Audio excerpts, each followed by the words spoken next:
Hey everyone, welcome in. That's Birds Golf here for the penultimate 2025 tournament. One to go, Butterfield Bermuda Championship. Andy, what's going on? Yeah, this time next year, this is going to be not a, we'll talk some Butterfield, but this will be a DP World Tour podcast because that's clearly the better event. We just don't have as much data right now, and as we work on getting that thrown into the rabbit hole, I'm going to. I love betting more tournaments. I hate I hate just throwing darts and not understanding why I'm betting on someone, so I don't bet a lot of DP. And I think I will be this time next year, which is a lot of fun. Although I have this database of like notes that I've, compiled for every course on tour, and it's pretty much complete at this point. And now, like I have to I feel like, it's like you've reached this mountaintop of like, all right, it's like a 2-year project of getting everything I wanted in one place to speed up my process, in the years to come, and now I kind of got to do that all over again for all these stops across the pond as well. Although, kind of starting with some news, read a little article today. So you're familiar with the Good Invitational that'll be in Austin next year? I am familiar with the Good Invitational. They will be also adding a stop in Asheville, beautiful Asheville, North Carolina. Yep. And in the fall swing, which is cool because Carolina golf's just gorgeous. I'm guessing that'll be a little earlier because it does get a little chilly in that part of. So I'm guessing September, October for that one rather than November. But the good one is in Austin, Texas. You can play that anytime in the fall. It's probably pretty nice down there. And then the Mexico Open, not the one we just played, but the Mexico Open from the spring. That's getting Vedanta World. Yeah, Vedanta's getting moved to the fall too. So it does sound like Sanderson, who doesn't have sponsorship after this year, might go bye-bye, which I guess losing a stop in Jackson, Mississippi isn't the worst thing, although I did like that tournament. I like any tournament. We should have more, not less. But, I mean, it sounds like we're just probably losing Procore and Sanderson maybe this year, if not imminently after that. So a little bit of some changes coming, but that is how life goes. And I do like that. I do like the addition of the Carolina stop as well. So we'll evaluate that a little more here in probably a few weeks when they start to really solidify the schedule for next year. I like the flip mentality of next year. This will be DP World Tour because that's cool actually. Because it's a pretty big tournament, a lot of big guys in the field. But we feel like we'd be, throwing darts, and look at the top of the board is just the European, Ryder Cup team for the most part. Basically, yeah, they're there. Whereas, and this is just a really cheap trick to victory lap again. You know, the highest rated OWGR player this week in Bermuda is? I do. You do? I'll let you say it then. It's Michael Brennan. It's Michael Brennan, who didn't have a tour card 14 days ago. It was, projected to, get his KFT on next year. He now is a winner on tour. He joins Tommy Fleetwood with his first time PGA wins this year, which is pretty funny. But Tommy's cooking though right now. Tommy is cooking right now, which is fun because he's an easy guy to cheer for sure. For sure. Speaking of the opposite of that, there will be a new award. Oh boy! I was going to ask you about the award. That's sick to my stomach with this. The Rory McIlroy Award, where the best performance over the four slams. I'm in tennis mode right now. The 4 majors. I hope Bryson wins it every year. It's a DP World Tour award. I know. Okay, so but Bryson's. You know who I hope wins it? Patrick Reed. He plays on the tour. Either way, you want to get into Bermuda a little? That's kind of my. I love to go to Bermuda, but yeah. It was 19 degrees when I got into my pickup truck the other morning. Like, oh yeah, this sucks, dude. Yesterday was brutal. It was so cold in my house, really right here in my office, and I'm like, why is it so cold? I don't remember it. Why is the heat not like spreading better? It took us half the day to realize that my 4-year-old turned the air conditioning on. Yeah, you don't want that. Not great. No flurries in New Hampshire, Donnie. Sorry, buddy. You know, Did you see? Did you they're get still out snow? there. So I'm up in Minnesota. Noonan's down in the burbs of Chicago. Did you got snow? Didn't you? We did. We got snow a little bit on Sunday. Yeah, that sucks. At least we haven't had that. So Yeah. it is that time of year. We probably are not projecting snow in Bermuda, but we are projecting some weather. And that is kind of the big differentiator between the final scores you'll see at the 7 previous Bermuda Butterfield Championship Opens here, Classic. It's either 25 under because the winds are calm, or it's 15 under because the winds are kicking up. And this week is looking like they're kicking up. And I have not made bets. I will by the end of the day. I'll have at least a couple. Probably by the end of the show, I'll have a couple. I have some guys circled. But I do think we're looking at a slight wave advantage for some guys because Thursday is looking relatively calm. Now, it's not to say like there's going to be no wind, but Thursday looks a lot calmer than the other days, especially in the morning. So if you can, or I don't know, maybe they're flipping that now. Either way, look at the Thursday, Friday stuff, because it does feel like some of these guys might end up with a slight wave advantage here with the weather. I got to get on Windfinder to triple check stuff, make sure I'm not picking the wrong wave. Yeah. Let's see. Because, I mean, there's quotes from guys saying like, "Hey, I played this hole yesterday, and it's a 50-yard adjustment in my clubs based on the winds today." Because yesterday it was maybe a crosswind and it wasn't as heavy. Today I'm playing in the afternoon. It's a 30-mile-an-hour gusts into my face.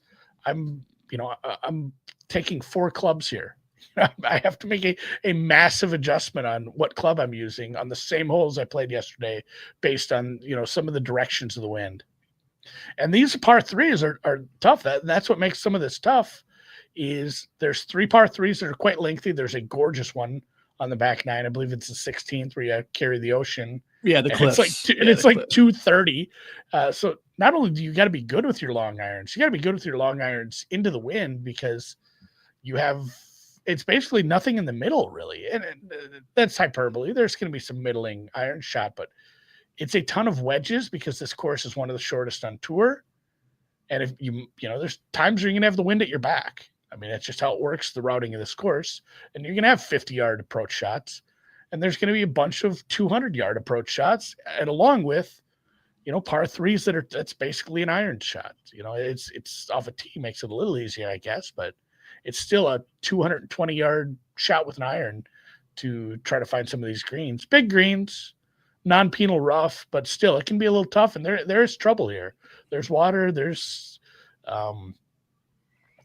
it's an RTJ track, so there's a lot of fairway bunkering. A lot of fairway bunkering. And, some of these courses that are old, you see that where, hey, here's the fairway bunkers, and here's the spot 50 yards past them where everyone's ball is going to land because of advances in technology and clubhead speed. Not so much here with the wind. There's going to be spots where all of those fairway bunkers are going to come into play. And like I said, it's hard to get in trouble in the rough. But if you end up in one of those, that's a different story altogether. Guys are going to have some issues. You're going to have some blow up holes here, which is fun for a resort course because usually it's just like race to 30, Yeah. Who can find 262s this week? And I guess I forgot to mention, I almost got Higo last week. He had a double on the back 9. Otherwise, he had a par 5. He would have had a par 5 to close it out. Probably a birdie putt to put him in a playoff at that point. So sucked, but it's hard to win on tour, guys. Hard to win. Yeah, he's in a good shape for the early, whatever, Aon top 10 or whatever is going on. We'll see him go in some Siggies to start the year based off of what's happened here at the tail end of 2025 in the fall for him. So good for him. And this is another one too, right? A lot of guys. 4'10", man, just a tiny man. I saw him at 3. I'm like, oh my God, this guy! How does this guy have? He has some decent power for a guy this size. It's crazy. Some guys are just springs that can unload. Yeah, and Rory, your boy Rory, not a big guy. Yeah, Rory's little. You can see here, I got Windfinder up here for the course. So pretty consistent winds on Thursday, gusts up until like the low 20s. Gets a little bit more dicey here, I guess, late Friday. early Saturday, but kind of mellow. What's always interesting is the change, and that's the directional change. Is what we've heard a lot of guys talk about. Is just you think you have a pretty good beat for where it's going, and then all of a sudden it can flip on you. You're on the coast. So Sunday looks to be, spiking in the afternoon, but again, weather temperature 24 hours out is difficult to predict. So wind speed and wind direction, 72 plus hours out is something that's a little bit dicey, but it's going to be windy, and it's a factor here.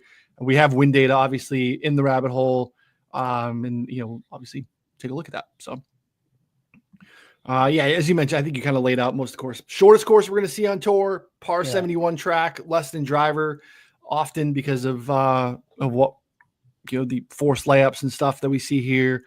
A lot of approach shots are coming in, from like wedges, 150 and shorter, except those par threes, like you talked about, those are a little bit longer and tougher. Big slow greens. You have to have slow greens when you're on the coast. Otherwise, that would be pretty treacherous to be having some fast greens when winds can get into the 30 or 40 range. So and like low scores, typically, it is the defense of the course. So when the wind's lying down, we're going to see birdies and bunches, and then we'll see some blow up holes as well. No shot length data typically, as we see here in the fall season. Often it makes it a little bit harder, kind of flying blind on some of the strokes gained metrics. But you can kind of go down to the leaderboard in the past, and you could see we've had basically 15 under to 24 under in the last handful of years, all depending on the wind. So. Are you leaning on course history at all because of the wind, comp courses? Kind of talk to me about what you're looking for there. I've seen that, and it makes sense to me, but this model isn't live yet. I've still been tweaking it. I haven't pushed go, but I'm looking at long irons, 200 plus, short irons, wedges, 150 or 50 to 100. I am going to use some mild putting because Bermuda is a different kind of beast. Sure. But we're talking like less than 10% on putting. And then just overall playing in the wind. Like, give me a year's worth of data of guys who've played in windy conditions, who's good at it. Because I think that does take experience. It takes veteran, play, and it takes guys who've played. It's funny, you see some of these names. It's like, well, they played a bunch of these events, and they've played a bunch of, windy events as well. And the same thing with honestly, just give me good approach players. It doesn't matter if it's hard to score here comparatively to the years where it's 24 under. You still need to be a good approach player because everyone's going to hit these greens for the most part. They're huge. It's just the fairway accuracy is going to be a little lower because of the winds, and I need you to be an overall good irons player to score here because you're gonna have to score when you can. I'm not going too deep in the weeds here. It's a highly volatile event, and I think that's harder to model. And you just have to. Agreed. Maybe it's more of a crossing people off kind of thing. Like, hey, if you can't hit 200 plus at a decent clip, if you're not a good irons player at all, I don't know how the volatility is going to go your direction this week. This is last 3 years, strokes gained windy for this field. Again, wind data, I think, is a little bit noisy. It's also a little bit small sample. We have it. I would look at it. I would weigh it a little bit or just look at it. I wouldn't make it like a huge piece. But I do think that, it's worthwhile looking at. This is, again, you could see in the 3-year sample for us to get, 20-ish rounds for some of these guys also is another, just not a way typically we're building models, right? Just this really small, noisy-ish data sample. Are you factoring wind at all in anything you're doing? Or you're just kind of looking like I said, I did just look at SG total in windy conditions. Okay. Just to give me some guys who've played well in this sort of conditions. If I'm going to try to model it, I kind of want to, again, it's a negative thing. Throw out some of the guys who've just always played poorly when it's windy. And super small sample for most of those guys, right? Anyone that has, Hayden Buckley has a sizable sample of data, I guess, and has been poor. Max McGreevy, Harrison Endicott, Ben Cole's 5. I like all right. I just made my model. I just pushed go on it. Who do you think number one? Rico. Obviously, Rico Hoey is number one. He is one of the best players in the world. I might bet him. I might have to just keep betting him again. Number two, Lee Hodges. Lee Little Hodges. Okay. further down the board, he's rating well in irons, and he's not rating great in anything. He's actually top 10 in approach play over the past 12 months. And I'm using that pretty heavily, but everything else is just like the 30th best player in the field at wedges, long irons, putting, 3-putt avoidance. Actually, pretty good wind play as well. Nico Echeverria, pretty good wind player in this, again, small sample, but he's rating pretty well, and he's actually a pretty good putter as well, especially on the sample I used for Bermuda. David Lipsky, who's another one where his wind sample is pretty high, but also a good approach player. Joseph Bramlett, great long iron player. Hits bombs. Funny is his putting on Bermuda, 68th in the field ranked, 3-putt avoidance on Bermuda, 10th. So little something to dig in there. Another good approach player. Hubbard, your homeless Hubbard, good putter, good wind player as well.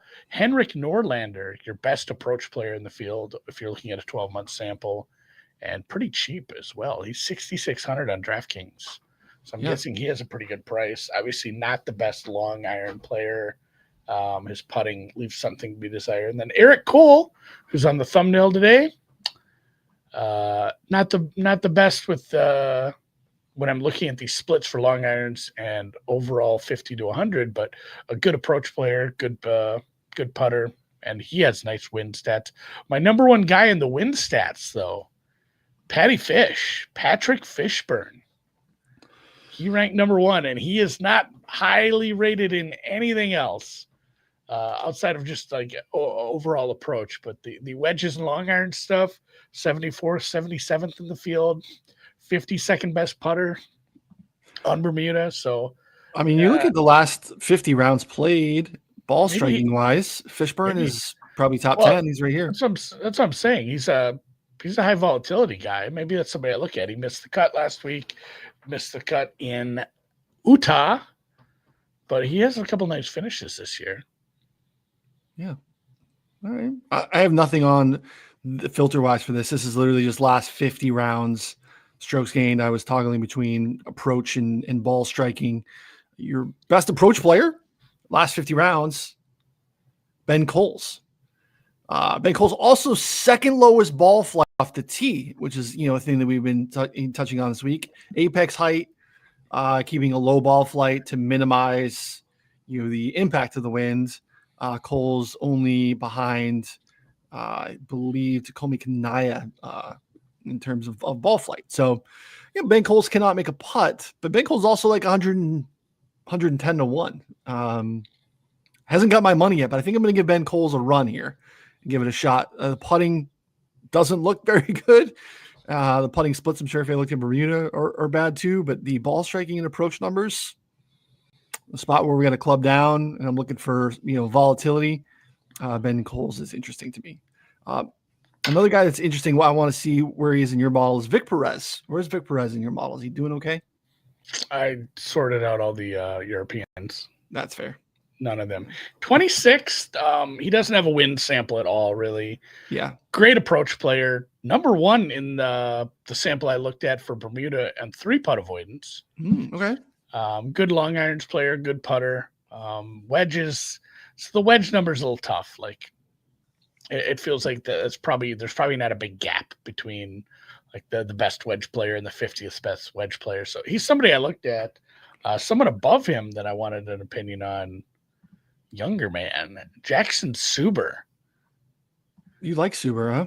I kind of do. And he's a Florida kid. This is his style, of course. He looked good in Mexico. He looked good in Utah. Not so much, Jackson and Napa, but he played the Barracuda and finished in the top 10. He played the Rocket, finished in the top 10. Like he is capable of placing pretty highly in a shitty field. Honestly, the guy was top 10 in Sony. Yeah. I don't remember that at all. I just have him, playing well right now, good form, and then also like he's modeling well enough where I'm considering him because I have him 20th in the field in long irons, 21st in putting, 15th best approach player. So Super probably makes the card. I just gotta I haven't hunted prices yet for some of these guys. Yeah, back to back. 65, something like that. Yeah. I like this now too. On the player page, we have these filters that you used to just be able to have, in the rabbit hole itself. So you can actually just, you want to look at his tournament results. You can put filters on in his player page. Just absolutely love that. So you just want to see how he's played. Want to see how he's played, and maybe, I don't know, say like island courses type of, course style here, course type, coastal, island, any resort courses. You can see how Jackson Suber's played. Yeah, here you go. So you get the Barracuda in there. It's got the last 3 times where he's played coastal/resort courses. He's been playing some good golf. And there's the Sony finish you referenced. So, okay. All right, he's on the card. I got a guy. What do you think of Kuchar? He's a name I've seen popping a little. Never played like here. him. I don't believe he's played here. It's we joked it's bad karma to bet him in Mexico, but it's kind of hard to ignore him. He's maybe not at the height of his powers, but he's still a pretty good golfer compared to the field in some senses. Whereas, he's a good enough irons player, and he can throw darts. Yeah, it just hasn't played a lot, but when he's played like well. I mean, look, this is 4 T18 or better in the last 5 starts. T44 showing his face again in Wyndham like a real professional. So obviously, he was in his own head there a little bit. Had to shake hands with the staff. Make good for his 2024 garbage. But yeah, just not. Doesn't play a ton, and when he plays, he's competitive. So in a field like this, he's expensive relative to, guys just not winning a lot of golf tournaments these days. Yeah, do you want to bet Matt Kuchar at 30-1, man? I don't. At the top of the board, Hui, Thorborn, Kevin Yu, Echeverria, Pearson, Cootie. I like Cootie again. Rogers, Cole, Cooch, Matt Wallace, Matty Schmid, Brennan. Again, high enough because he's one of the best players in the field. Yeah. Sahith Theegala, I can't get behind. I don't think this is his turnaround week. I don't know what's wrong with his golf game right now. Sometimes it just it takes some time. I'm not going to try to catch that knife. Valimaki, also among the big names, and he's somebody who played well. Do you have thoughts on him? Yeah, he's someone that's always. I feel like he's popped, even though he's not like a long guy. He's a really good long iron player without looking at any of the data. Just a good iron. So he's somebody that I've looked at because of his irons play. Yeah, and he's playing obviously pretty good golf. He was very much in the mix here last time out. So let's see what we got for. Not terribly similar to Finland is Bermuda, but like you said, he played really well in Mexico. He top 20'd up at the Rocket. He played Myrtle Beach, where he had a good performance. Shit, he had a couple of top 20s in Texas. I don't remember that very well either. Yeah, no, I remember that this Texas. This was our Minwoo Lee sweat, and he was very much in the mix there. And again, that's another spot where long irons kind of pop. And that's same thing with Mexico. There's good showings in Mexico the last couple of years too. So Farmers, another course where there's a lot of long iron play. He's on the card, Valimaki. I hope I'm saying his name right. I believe I am. Yeah. I watch so much. Again, I've mentioned this a couple times a year. I watch so much golf with the sound off that some of these guys, I never have heard their names said unless you say them out loud to me. So Valimaki, that sounds right. That's why people should have names like Michael Brennan. Very easy. Brennan. Very easy to sound like. Yeah, I haven't made any bets. I like Vic Perez. I also feel like we bet Luke Clanton. I mean, I bet Luke Clanton at 25 in strong fields. I got him in the weakest field going right now, and he's 50, 55. The golf's not been good. I've not made that bet, but it feels like a bet I'd be willing to make in this type of field. Justin Lauer seemed to be very, very popular on Monday morning. Very much. He's getting a lot of love. I don't think he's a very good approach player. I don't see it per He's se, but just fine. yeah. Taylor Moore. Also, I'm just trying to look at class, who are guys that have, won golf tournaments, high pedigree, have, shown they could compete at a different level against different level of competition. That's been a guy that's done that in his career. Again, current golf, not great. Ricky Castillo is interesting to me too. Again, these are just kind of names I'm swimming around. I think, again, Adam Svensson and Ben Coles are like the same guy to me in a way, where low ball flight off the tee, accurate, keep themselves in play. Good iron players cannot putt. So do I think they go out and win this golf tournament? Probably not. So maybe it's a finishing position bet, but I don't mind doing that here, where it's just, some guys that can have good showings versus spending a bunch of money to chase an outright or a bunch of outrights in a volatile field. I'm not sure. Yeah, I think there's really no right way to approach this. Like, it's funny you mentioned the Minwoo outright. That was like one of the most I should bet this guy bets of the year, where it's like his game is perfectly suited. We have that all the time, and those guys miss the cut half the time. Sure. A lot of times they're in the mix, and once in a while it's nice and they win and make it some money, like Minwoo did that week. There's nobody like that this week. This isn't here's the architecture of the golfer that you need to win this week. We've seen so many different styles win based on, guys are able to club down because they have the long irons to go with it. There's guys who just hit driver because they don't give a shit because they can hit it straight, and it makes it a lot easier on maybe a weaker irons game. And there's guys who just get hot with the putter because it's a shitty resort course. Like, there's no real, here's the blueprint to the right golfer. So if you have a guy that tickles your fancy and you think this is the correct form / key stats / it's a big enough price, take whoever you want. This is take your guys to, test your theories and play what you think wins here. Because like I said, I'm going down the board. I'll probably bet Rico just because it's a tax for me at this point. I have to. If he wins a tournament and I don't have money on him, I'll lose my mind. But like, what's Valimaki 35-1? That's about as short as I want to go here. Yeah, I agree with that. This is the model that I built. Rico at the top, Cooch second, Vic Perez third. Another reason I think Vic Perez probably garners some attention from me here. The thing I want to show, and I showed you this yesterday. This is something that we can do. Again, I touched on earlier with the apex height thing, low ball flight being impactful. And again, we have apex height in the rabbit hole, but I went ahead here and I put in -10. So basically what we're doing is trying to flip the script on, instead of basically grading high apex height well, with the negative, it flips the guys with low apex height to the top.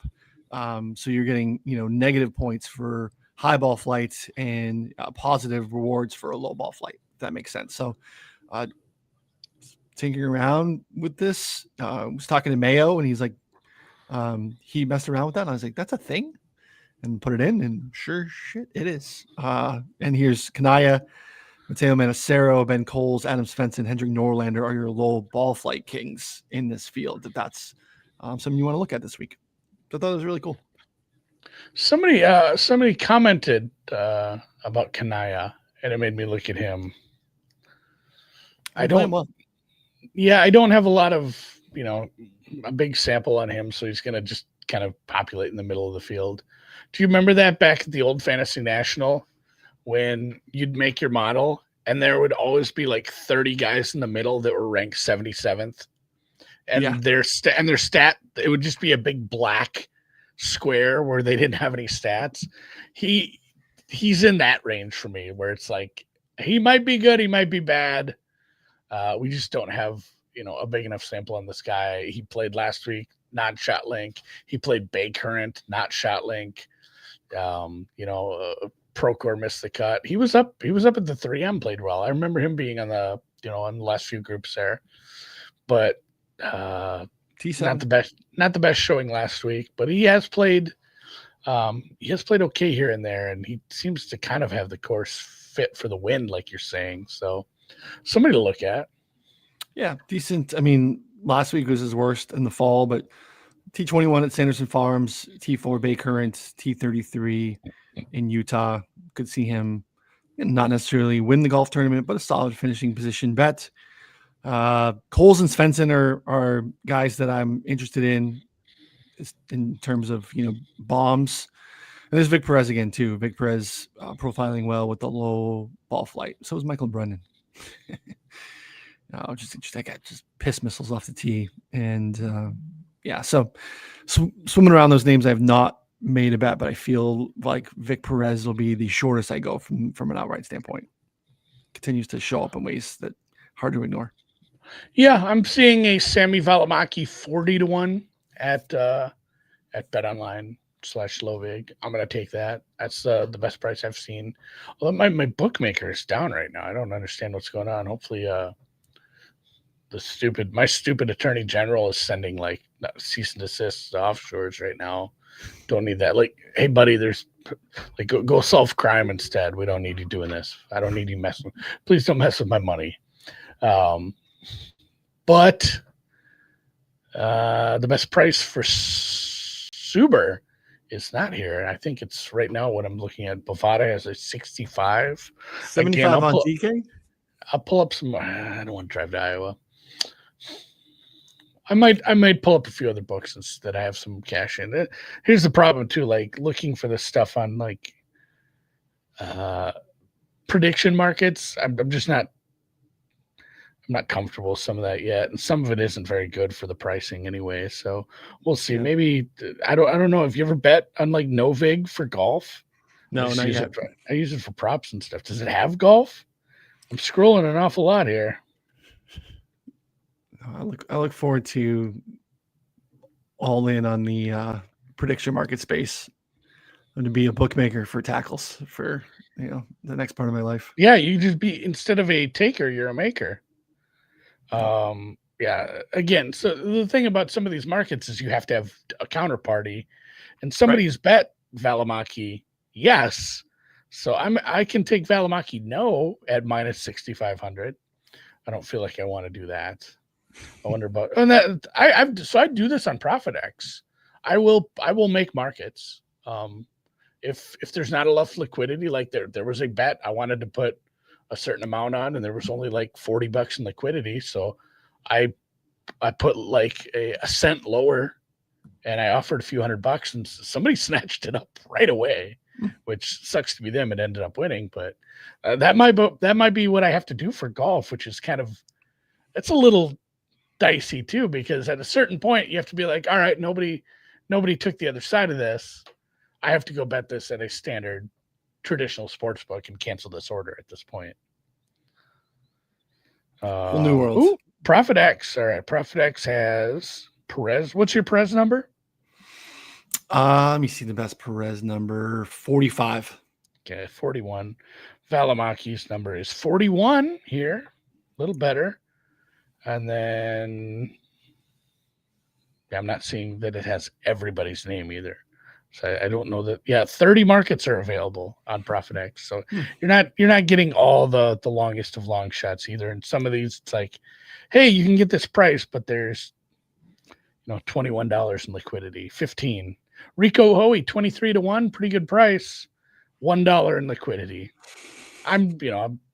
There are other ones where you can bet several hundred, but it's interesting. It's interesting. It adds a wrinkle to the shopping around for sure. Yeah, 23, a good number on Rico. Take that buck. I might take that. I did that once where we were talking on air about Drew and I were talking about an NFL side I really liked, and I pulled up the Sharp Stack odds board, and it said the best price right now is it was like Jets plus 5.5 when they were a 6.5, but it was like Jets plus 5.5 plus 125 or something. And I'm like, oh, that's actually a good price. I go there and there's $22 on it, like available. So I took it anyway. And I was looking at my bets I won. I'm like, what is this one? I'm like, oh yeah, I said I remember that. I'm like, I'm taking it. I don't care. I'm wiping out this liquidity. I'm a board cleaner now. That's your new lot in life. Somebody did DM me. Somebody internally let me know that Drew and I have been on the Jets money line twice this year. And they won both times. We're Jets whisperers. Just an awful team. Needed punt returns to do it, but I think that's it for the year. That's my fill of betting Jets, and we'll call it. So I think that's a good time. I think it's a good time to pull the plug. Yeah, if you go 2-0 on Jets money line straight up, I think you just pull the plug and you call it like, what a good year. We'll take that winnings and go. Hopefully we get something here. No tournament next week. When is the RSM? 2-3 weeks from now? The week after. So we have, let's see. No, RSM's next week. Is it? Yeah. All right. So I'm off a little then. So there is a tournament next week. We'll do. Yeah, because the following week's Thanksgiving. We will talk RSM heading into the Thanksgiving holiday. If you guys have anything else question-wise, if you have a golfer down the board that you want opinions on, if you're in the Discord, tag us. Hey, what do you think of this guy? If you're on Twitter, our Twitter handles are on the screen, widely available. You can even leave a YouTube comment if you really want to. So with that, we bid you adieu. Have fun in Bermuda. My card is Valimaki and Suber so far, with a little dash of Rico tax, and I might add a third. I'll put a newsletter out here within the next hour. I'm 90% done with that. I'll have my whole card in there. I'll have Vic Perez. I might do Luke Lynn, and then Ben Knowles probably is a absolute flyer. Is it Ramble Golf or Golf Ramble? Are you familiar with the account? No. There's a guy. It's somebody we follow on like the golf account because he puts out golf outrights and talks golf, and we like to follow other people and keep up on golf information. He had a way better number than us that I was available, but he bet like Dunlap at like 475 last week. Didn't bet him first round leader. He had to tweet that out. I was like, of course I didn't. But man, I saw that tweet and I made a note. I'm like, I'm going to go find a price on that because he made a good case. It's like, oh, you can't miss the fairway here? This is a good spot for the kid. Mm-hmm. Oh, I had the biggest fucking FOMO by not betting because I looked at it and said, that's correct. I think you're smart here. I'm going to go see if I can get like 250 on this guy. And did not. So almost kind of had to cheer against him a little. But especially with Higo on my card, I absolutely had to. So easy to cheer against for sure. So yeah, all right. That's tough. We'll see you guys next week.